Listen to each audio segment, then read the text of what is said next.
One of the functions of belief is taking action. We did a survey of about 2,000 top entrepreneurs, and we noticed that one of the things that people who win in that world have is a bias for action. If they have an inspiration, they act on it. I mean, how many of you have ever had a great idea, talked about it, thought about it, didn't do it, and then someone else did it and was successful, and you went, darn, I should have done that. Maybe it was buy that piece of property. You know, there's all that, we all have that piece of property we wish we'd bought, you know. Anyway, so we're going to be looking at the idea that taking action is part of law of attraction. See, a lot of people think you can just sit in your room, meditate, visualize having the perfect car, the perfect house, the perfect relationship, and then it'll kind of just come to you. And I always say, unless you live at the bottom of a hill where there's a road, it's probably not going to be a Cadillac show up in your living room, right? So think about this. The last 6 letters of the word attraction spell what? A-C-T-I-O-N, action. Now, there's 2 kinds of actions that are critical. There's obvious actions. If you want a certain kind of car, you should go down and test drive it. You should find out how much it costs. You should see what it costs to maintain it.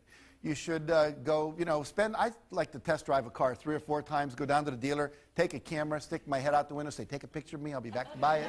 Right, you know, put it up on my refrigerator, look at it every day. Eventually, you know, those kind of things produce car, right? Saving for it and so forth. But there are also things called inspired actions. All of a sudden, you get an inspiration to do something, and you didn't know what it was.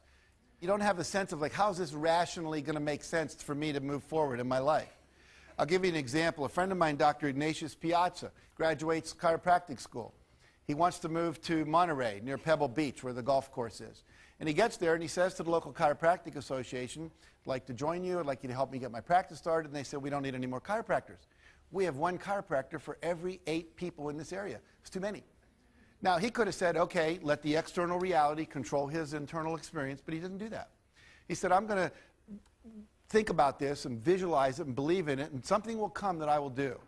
And what came to him to do was to take 6 months before he opened his office and put a pin where he wanted his office, and then concentric circles knock on every door in every neighborhood saying, hi, I'm a new doctor in town. Could I ask you a few questions? You know, I'm starting this practice. Should I open from 5 till 9 in the morning, or should I be open from 5 until 9 at night for people who have 9 to 5 jobs? Which would be better? Should I advertise in this paper or that paper? Should I call it Ignatius Piazza Chiropractic or Chiropractic West? And then his last question was, if I have an open house, would you like to receive an invitation? They said yes. He wrote it down. Now, over 6 months, he knocked on 12,500 doors, talked to 6,500 people, and gathered over 4,000 names of people who said, yes, I'd like an invitation to your open house. Now, when he opened his office 6 months later in a town that did not need another chiropractor, according to the professionals, his first month in practice, he netted $72,000. In his first year in practice, his gross income was over $1 million. I was giving a talk and mentioned this story just about 5 years ago, and this happened about 25 years ago. Someone said, he knocked on my door. And he left his card. And 2 years later, I needed the chiropractor, and I called him. Because we work with people we know, we've had an experience with, right? So he trusted his intuition. He took action on it. Other people would say, oh, guess I can't have what I want. You got to be willing to take the action.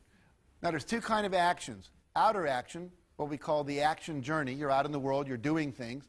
And there's inner actions, which are things like meditation and visualization and affirmations. We'll talk about that. Research now seems to indicate that 1 hour of inner action is worth 7 hours of out in the world action. Think about that. You're working too hard. You could be attracting a lot more to you effortlessly by sending out the vibration, by focusing on the goals and feeling the feelings. We're going to talk a little more about that in a minute. Instead of working so hard.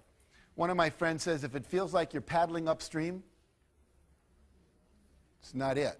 You should feel like you're going downstream. Occasionally you have to guide to avoid a rock, but it's not that much work. But we've all learned what? Work hard, head to the grindstone, work, you know, and that's really not the way it is. It should be more effortless than that.